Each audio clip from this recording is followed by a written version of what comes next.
Hey guys, what's going on? Welcome to today's Ask Ellenpro episode. In this episode, I'm in beautiful China. This is the Gansu province, and this is the moonlight oasis in desert area. Okay, so let's talk the topic today. Today we want to talk about. I got this person asking me, okay, have I ever encountered any legal questions before when I run the online business? The answer is yes, and usually. There are three things that you will encounter when you start selling online. It's the trademark or the patent. So the first one is that if you use somebody else's company name, such as just like trademark. Let's say if you're selling shoes and if your shoes is not made by Nike, or if you're not a legal like authorized dealer by Nike, then you could not say that your shoes is then you cannot list your shoes as Nikes if you didn't get your shoes directly from Nike. So that's how it works. You have to be the authorized dealer to be able to sell their famous brands, and that's the most common one that people will encounter. And the second one is the logo. If you have used logos like maybe Supreme or Nike's logo on your own product and call it your own brand, then that's no good. You cannot do that. And the third one is that you use someone else's picture, but that's rarely seen because people use a lot of other pictures as well. So if that picture is very similar to the vendor's picture, then you probably will get noticed easily by other competitor stuff. So it is recommended you take your own photos before posting, when you're posting.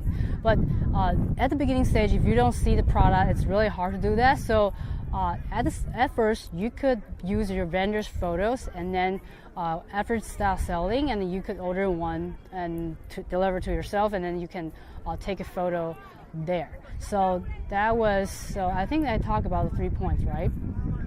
The first one is the text, the trademark, and the second one is the logo, and the third one is the picture. So also I forgot of a fourth one. That's really important. If the style of the product is patent, and that is usually something that your vendor will not tell you, and there's no way. It's really difficult for you to find out, and usually you will get reported by the original maker. And this is the toughest situation you need to deal with.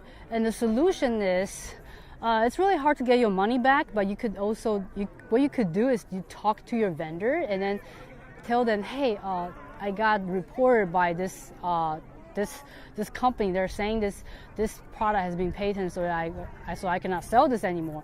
And then what you could do is that you could return this product and exchange for the other products with the same value or stuff like that. So basically just for exchange. It's really hard to get a refund that way. Okay, so I hope it helps. If you like the video, please share this video on Facebook or subscribe my YouTube channel. And also I have a free class where I teach people how I build a $1.71 million online store from 600 USD. So yes, and that's completely free. So if you are interested in that, go to ellenpro.com/free training. You will learn all the secrets I have. It's online, so you don't have to attend and go to anywhere live, and then it's free, so anyone could attend. And last, if you have any question regarding to travel, entrepreneurship, or e-commerce, feel free to comment below, and I will make future episode for you, just for you. Okay, I'll see you in the next video.